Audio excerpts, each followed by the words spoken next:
This video is brought to you today by Ghostags. This is my own company that I started because I wanted a glow-in-the-dark AirTag case. These things are awesome. You can stick them on your backpack, on your dog's collar, and you will be able to find it at night. We've got two colors, blue and green. They've got great reviews. Go check them out. Links to them down below. Now on to the video. Hey guys, what's up? I'm Slim and you're watching Slimothy TV.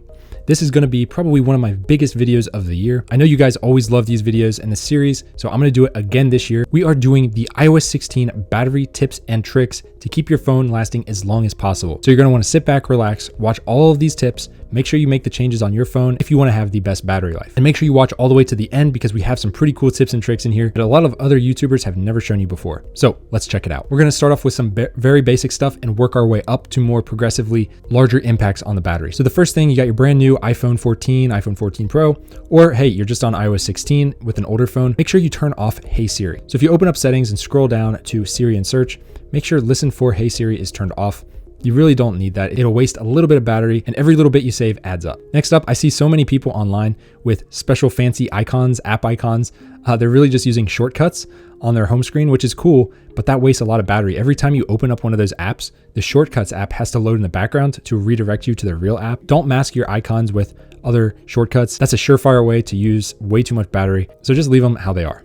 Unless that's really important to you, but hey, this is a tips and tricks video. Next up, obviously limit your widget use. So as you can see on my iPhone 14 Pro here, I have two widgets. I have the weather and I have the battery. That's all I use on my phone. I also have a weather widget on the next page. It's the default Apple widget for weather. So it doesn't use a whole lot of battery life, but just limit that. I've seen people with like 10 different widgets on their phone and I'm like, wow, your battery life must suck because all of those have to constantly refresh.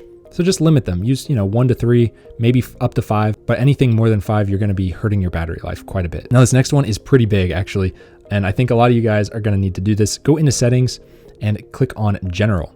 Then scroll down to background app refresh and make sure this is turned off.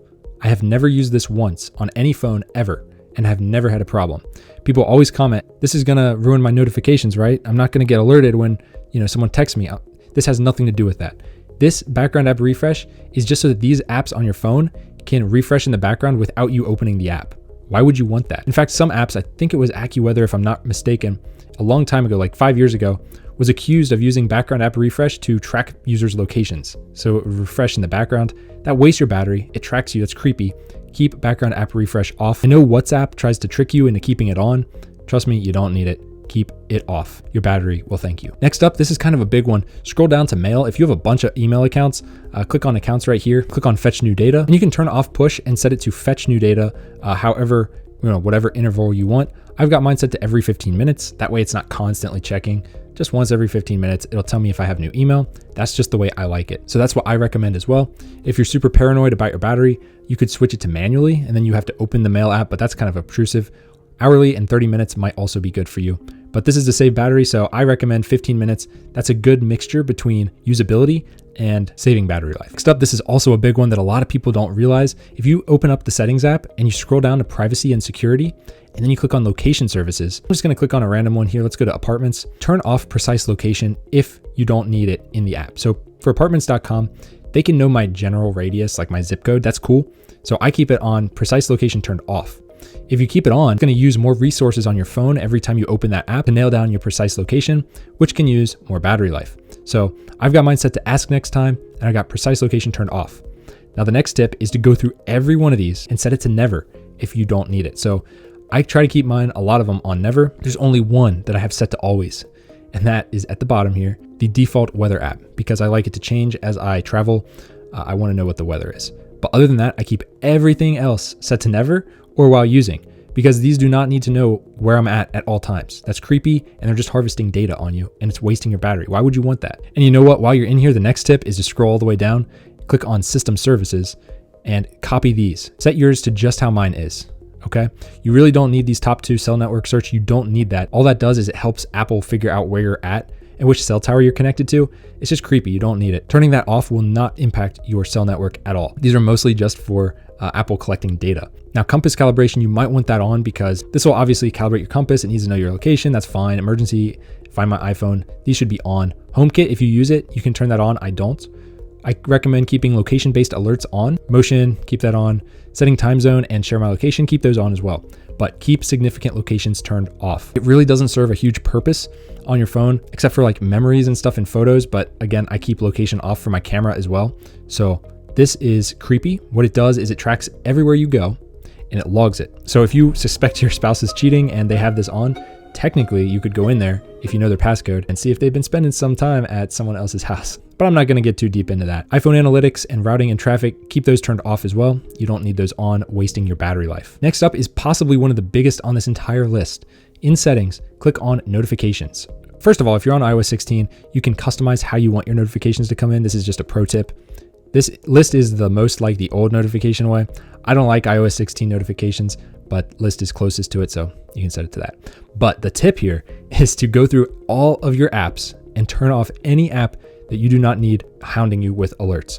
Alerts use up so much battery life that people don't even think about because, their phone lights up for a second, they forget about it. That notification just made your phone vibrate and light up, which wasted a little bit of battery life. But that adds up with all of these different apps constantly sending you notifications. So what I would do, first scan through here, see Apple Store, do I really need it? Maybe, maybe not. You can just turn it off there. But the pro tip here, go into screen time, click on see all activity, and then scroll down and you'll be able to see all of the apps in the past day that have been sending you notifications. So I can see Telegram sent me a ton.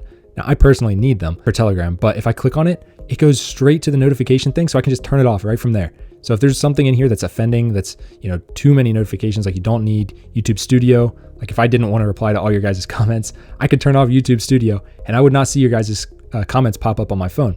I personally like to reply to you guys and help you out. So I keep it on, but I could just easily toggle that off right there and that would save a ton of battery life. So go through these and see which ones you don't need and you can easily toggle them off straight from within screen time. Next up, this is kind of an oddball. I have never heard another YouTuber mention this, but to save battery life, if you're on Safari a lot, I bet you don't have an ad blocker. And if you don't have an ad blocker, your phone is constantly loading ads and stuff in the background as you browse. So if I want to watch a YouTube video without ads on my phone, it's kind of hard to do. You can't do it in the YouTube app because there's no ad blockers there. But if you open it up in Safari, you can pretty much load any video you want and not have ads if you have the right extensions. So to load the extensions, first you have to download them from the App Store. Then you scroll down here in settings, click on Safari and scroll down until you see extensions. So here you can see I've got AdBlock Pro and I thought I had turned these on, but I'll turn on the AdGuard Pro as well. I also have a lockdown.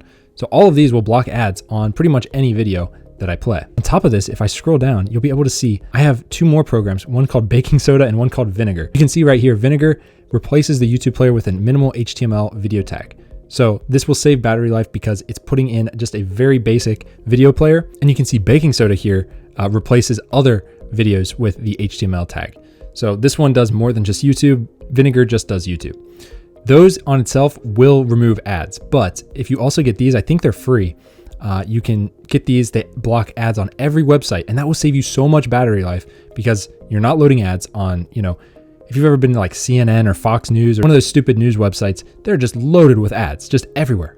I haven't seen an ad in so long because I use this. So this will save you a ton of battery life, seriously, a lot. So consider installing one of those. Next up, head into settings and click on display and brightness and go ahead and set your auto lock to 5 minutes. That is the sweet spot.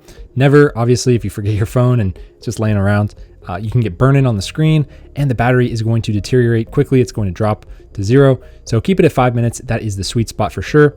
And next up, also use dark mode. I have mine set to light mode for the video, but use dark mode. It saves a lot of battery. Pixels can turn off on the OLED phones. Use dark mode. All right, this next tip is something that a lot of people don't know about, and it's about your phone physically. Do not leave your phone in direct sunlight. If you do, it can permanently damage your phone's battery. The only way to fix that at that point would be to get a new battery in your phone. And that's what, $70 or not $100 for these new iPhone 14s. So Apple charges quite a bit to do that. So just keep that in mind. Keep your phone out of direct sunlight. If you go to the beach, cover your phone up before you go into the water. Don't just leave your phone sitting in the sand or on your beach towel. Cover it up with a bag or something so that the sun is not beating on it.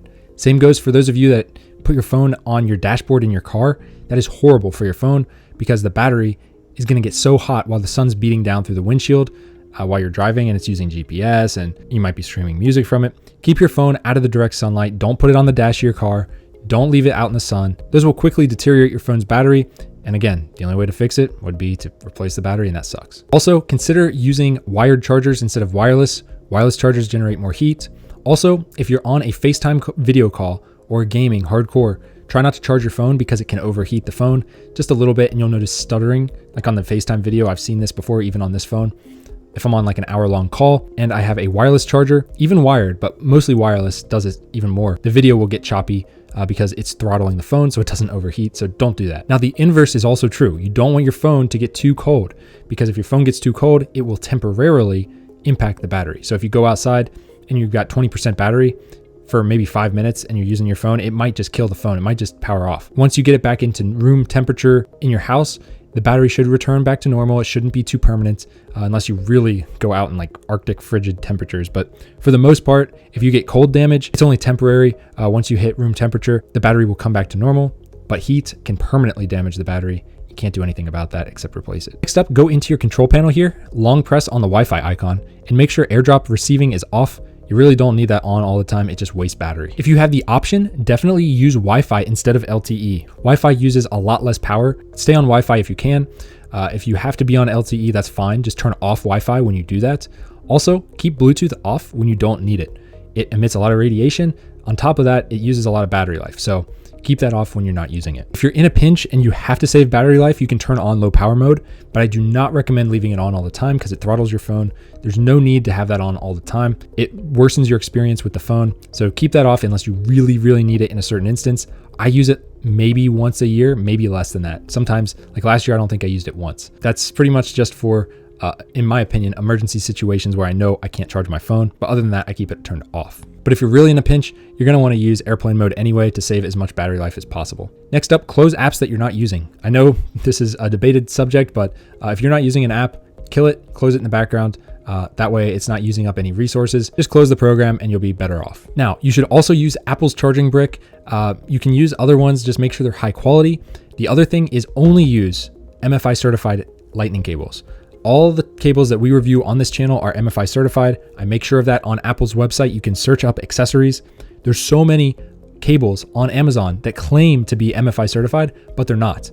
I've looked them up on Apple's website and they are not MFI certified. They just put the label on Amazon and they expect people to not check. So if I were you, check with a trusted reviewer like myself or anyone else on YouTube that actually checks these things. I actually don't know of any other reviewers that double check. Take that for what you will, but any cable you see reviewed here, it's MFI certified, because I will not review a cable that's junk that's going to ruin your phone, because that's just not the right thing to do. Other YouTubers probably don't care, but I digress. Make sure your cable is MFI certified. That way you don't have issues with it. Let's talk quickly about batteries on iPhones. It's a lithium-ion battery. The sweet spot is between 40 and 60%. That's where all lithium-ion batteries want to be. If you want to wait till a phone gets down to 40%, charge it up to 60% and stay in between, that is not reasonable. That is kind of crazy in my opinion.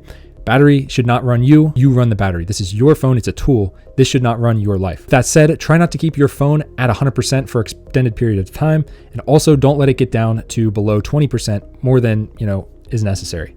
For me, I keep my phone always between 20 and 80% as much as possible. I charge it up every night though, and it gets up to 100% with optimized battery charging. Once a month, I will drain my battery down to about 5% and then plug it in, charge it up to 100%, let it sit there for 1 hour, and then just use it like normal again. This calibrates the battery. You don't have to do it. I just do it because I'm weird like that. And I think it personally helps keep the percentages accurate when I look at it. Obviously, turn on optimized battery charging. So in settings, battery, then battery health, make sure optimized battery charging is on so that if you go to sleep at 9 p.m., it'll charge up to 80%.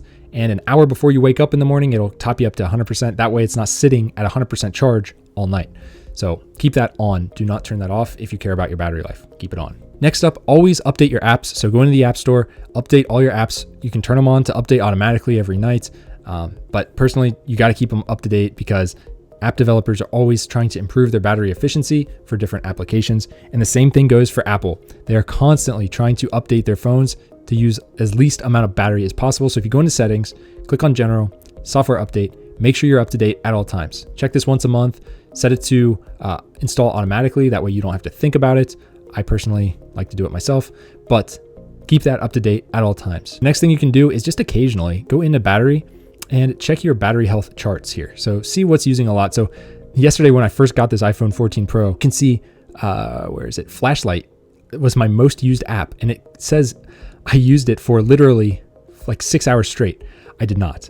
I used it for literally less than 6 seconds, maybe 5 seconds. So there was a bug. I rebooted the phone. Obviously it fixed itself, and this is more accurate. This is more like it.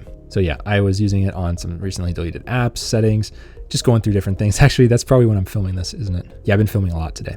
But anyways, guys, look at these charts, see what's killing your battery. And if there's a glitch like that flashlight was, I rebooted the phone, it fixed it. And if there's a problem app that's using up a lot of data, delete it, reinstall it. If it still does it, just delete that app. If it's using too much battery, I mean, that's pretty much the only thing you can do at that point. But it's good to kind of monitor this and make sure nothing weird's going on. Like this is a great example of something very weird going on with my flashlight.